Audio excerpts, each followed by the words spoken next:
इहादे बर्तमान व्हाट्सएप के नेकरी आसला गोटे बहुत बड़ अपडेट।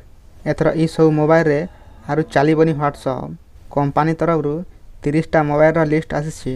जदि ई लिस्ट रे आपनकर मोबाइल रो ना अच्छे कि नहीं आपण माने जानबार बहुत जरूरी। वीडियो के लास्ट तक देखुन।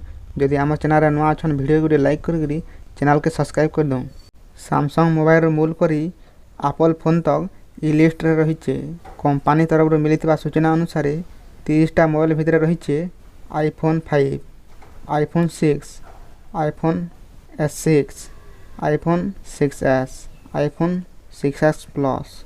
ई मोबाइल व्हाट्सएप आउ काम नहीं करे। इटा तो गला आईफोन रो लिस्ट माने। जदि आपन एंड्रॉइड फोन व्यवहार करिछन ते आपन जानि रखुन Samsung Galaxy S3 mini, Samsung Galaxy S4 mini, Galaxy SCE plus, Galaxy core, Galaxy express 2, Galaxy grand, Galaxy core 3। ई सब मोबाइल आर व्हाट्सएप नहीं चलेन।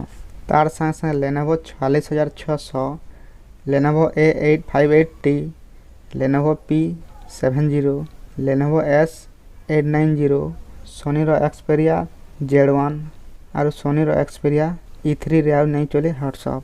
तार पर मोटोरोला कंपनी रो Moto G, Moto X, LG company रो Optimus 4X HD, Optimus G Pro ई सब मोबाइल तालिका रे रहिछि। तार संग संग आरो भी बहुत मोबाइल अच्छे जेंतरे आपन व्हाट्सएप यूज करि नहीं पारन। तेबे ई सब परिवर्तन भारत यूजर्स मानकर ऊपर बहुत प्रभाव पकाबा बोली अनुमान करा जाउछि।